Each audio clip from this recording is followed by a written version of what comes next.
Bonjour, chers affranchis, serviteurs et servantes de Dieu. Bonjour, je vous salue au nom puissant de notre Seigneur Jésus-Christ.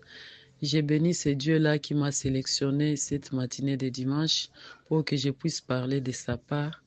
Je rends grâce à ce Dieu-là qui ne cesse de nous secourir en chaque instant de notre vie. Je rends grâce à ce Dieu-là qui m'a sélectionné, qui nous a mis ensemble pour que nous soyons une famille de gens qui l'adorent. Nous allons passer à notre moment d'édification, mais avant de commencer toute chose, nous allons prier le Seigneur. Éternel notre Dieu, nous bénissons ton Saint-Nom ce matin. Nous te disons merci pour ta grâce et que tu continues à manifester en nous. Je te rends grâce, Éternel notre Dieu, pour ces moments que nous allons passer avec tes enfants, Seigneur, avec tes serviteurs, avec tes servantes, avec, Seigneur, tes oins. Accepte, Seigneur, d'être au milieu de nous. Cher Saint-Esprit de Dieu, je m'abandonne entièrement entre tes mains. Conduis mes pensées, Seigneur. Parle en moi. Manifeste-toi en moi. Que je puisse parler de ta part, Seigneur. Que tout ce que je dirai, Seigneur, vienne de toi. Je ferme toutes les chaînes, toutes les connexions de l'ennemi, Seigneur, qui puisse venir voler, Seigneur, les idées, voler, Seigneur, les pensées. Que toute ma pensée, Seigneur, soit tournée vers toi et toi seul, au nom puissant de notre Seigneur Jésus-Christ. Je couvre ces moments par le sang de ton Fils Jésus-Christ. Que celui qui va écouter cette parole, Seigneur, soit délivré, qu'il ait la solution à son problème, qu'il puisse ajouter un plus, Seigneur, sur les chemins, puisque toi-même tu dis que ta parole, c'est une lampe, ta parole, c'est notre pain de vie de chaque jour. Que ce pain que nous allons partager ce matin, Seigneur, fortifie quelqu'un au nom de notre Seigneur Jésus-Christ. Enseigne ton peuple, mon Dieu, mon roi. Nous nous abandonnons entièrement entre tes mains. Amen. Amen, cher affranchi, j'ai béni le nom de l'Éternel. J'ai béni le nom de l'Éternel qui nous a donné un bon thème pour que nous puissions parler de la moisson, moissonner au centuple. Moissonner au centuple. La moisson, c'est le meilleur moment de la vie d'un agriculteur. Lorsqu'un agriculteur a cultivé, il a sémé, il doit passer à la moisson. La moisson, c'est le moment le plus bon, le plus heureux. La Bible dit dans Psaume 126, verset 5, que ceux qui sèment avec larmes moissonnent avec joie. Moi, j'ai choisi de parler de quelques lois de la semaille pour une bonne moisson. Le thème qui nous a été donné, c'est le thème de moissonner au centuple que nous trouvons dans le livre de Genèse, chapitre 26, verset 14 jusqu'à 16. Nous allons lire la Bible aussi dans Matthieu, chapitre 13, verset 24 à 30, Marc, chapitre 4, verset 26 à 29. Nous lisons la parole de Dieu, Genèse, chapitre 26, verset 14 à 16. Il avait des troupeaux de menus bétail et des troupeaux de gros bétail, et un grand nombre de serviteurs. Aussi les Philistins lui portèrent envie. Tous les puits qu'avaient creusés les serviteurs de son père, du temps d'Abraham, son père, les Philistins les comblèrent et les remplirent de poussière. Et Abimelech dit à Isaac, va-t'en de chez nous, car tu es beaucoup plus puissant que nous. Amen. Nous allons encore lire la parole de Dieu dans le livre de Matthieu, chapitre 13, verset 24 à 30.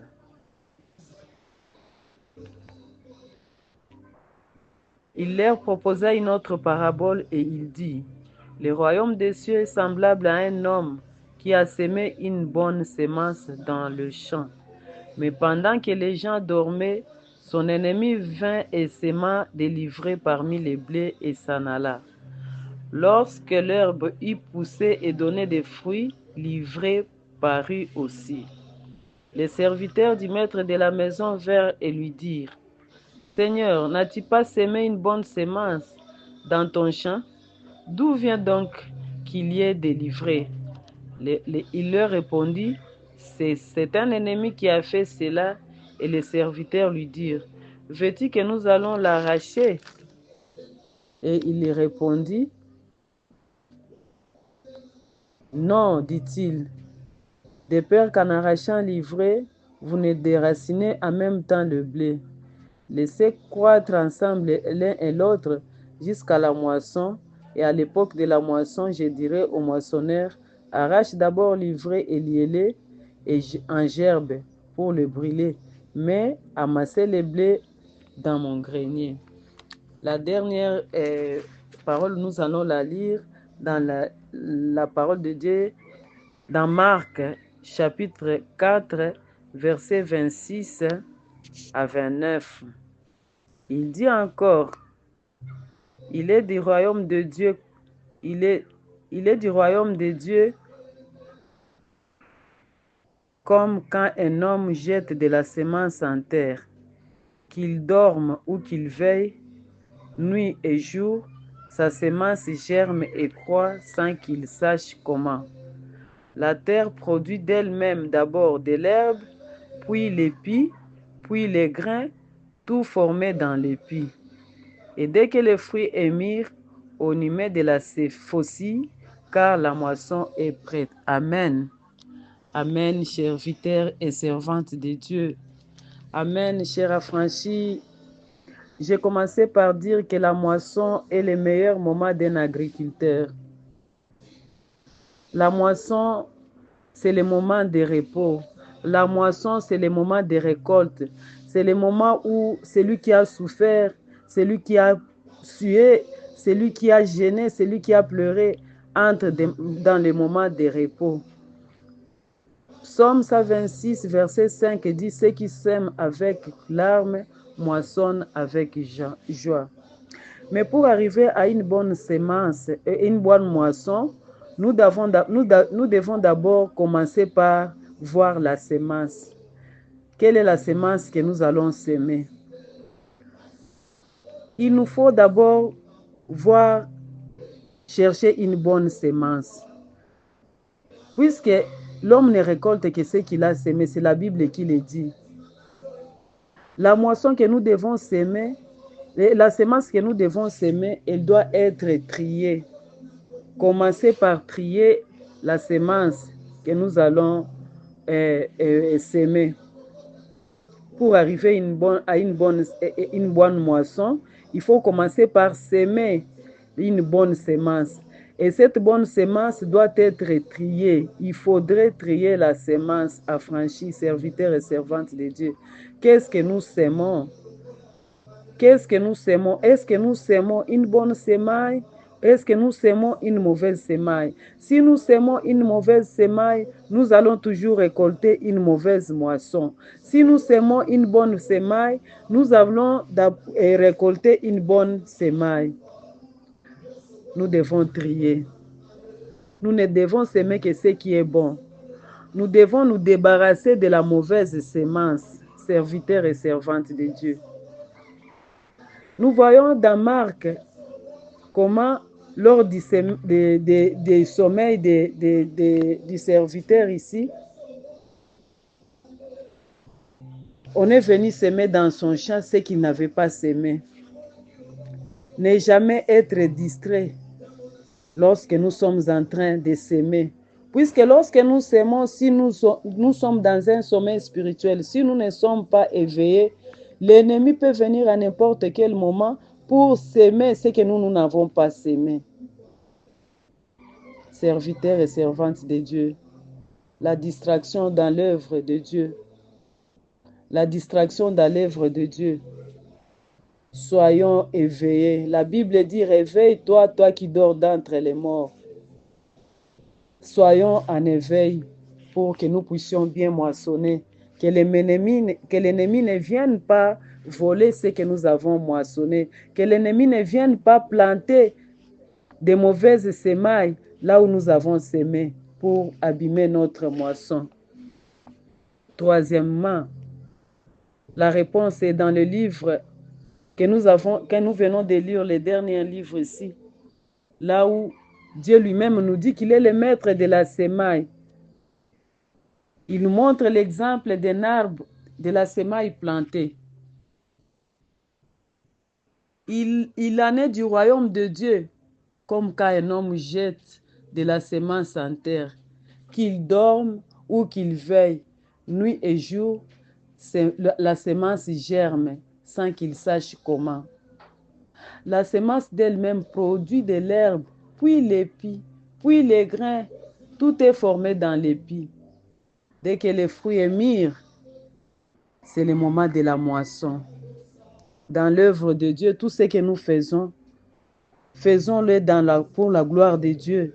Lorsque nous le faisons, ayons l'assurance que lorsque nous le faisons, Dieu accompagne ce que nous faisons. Et ce que nous faisons, Dieu lui-même va donner les résultats. Il y a des fois que nous faisons l'œuvre de Dieu avec beaucoup de soucis. Nous nous demandons, est-ce que ça va? Est-ce que ça ne va pas? Est-ce que ça convainc? Est-ce que ça ne convainc pas? Si nous sommes remplis du Saint-Esprit, si nous sommes dirigés par le Saint-Esprit, si c'est le Saint-Esprit qui habite en nous, notre travail consiste à s'aimer.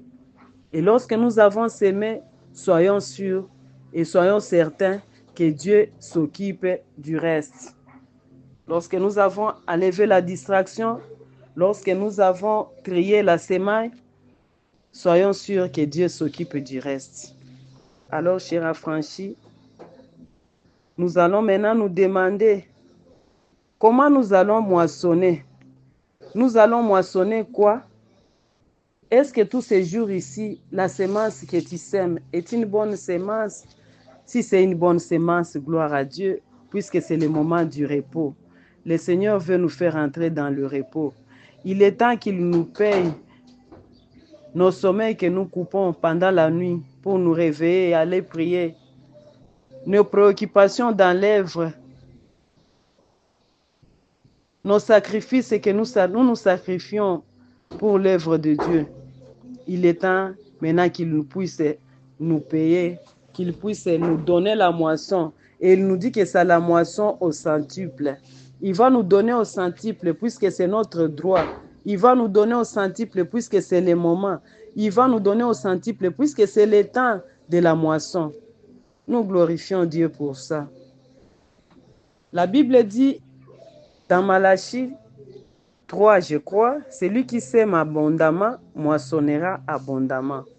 Comment est-ce que tu sèmes? Comment est-ce que tu sèmes? Tu sèmes puisque tout le monde sème? Tu sèmes puisque si tu ne sèmes pas, on viendra te demander ce que tu as sémé? La conscience dans l'œuvre de Dieu. La conscience, le courage, tenir, le faire pour l'intérêt du royaume, pas le faire pour son propre intérêt, pas le faire pour être connu des gens, pas le faire pour être vu comme les pharisiens, mais le faire pour la gloire de Dieu. S'aimer abondamment, pour moissonner aussi abondamment. Nous allons s'aimer dans l'œuvre de Dieu. Nous allons s'aimer dans les services. Nous allons s'aimer dans les offrandes. Nous allons s'aimer dans les dîmes. Nous allons s'aimer dans les sacrifices. Nous allons s'aimer pour aider ceux qui sont dans les besoins. Maman Gina nous a demandé dernièrement, il dit, Maman Anto, elle a donné quelque chose pour aider les enfants à rentrer en classe au mois de septembre. S'aimons avec nos moyens, s'aimons avec ce que Dieu met entre nos mains pour aussi moissonner au centuple. Que Dieu bénisse sa parole, qu'il vous bénisse aussi, qu'il s'occupe de vous payer maintenant, puisqu'il veut nous faire entrer dans le repos. C'est une parole prophétique, puisqu'il dit que nous allons moissonner au centuple. Qu'il nous fasse entrer dans ce repos-là. Bon dimanche, que le Seigneur vous bénisse.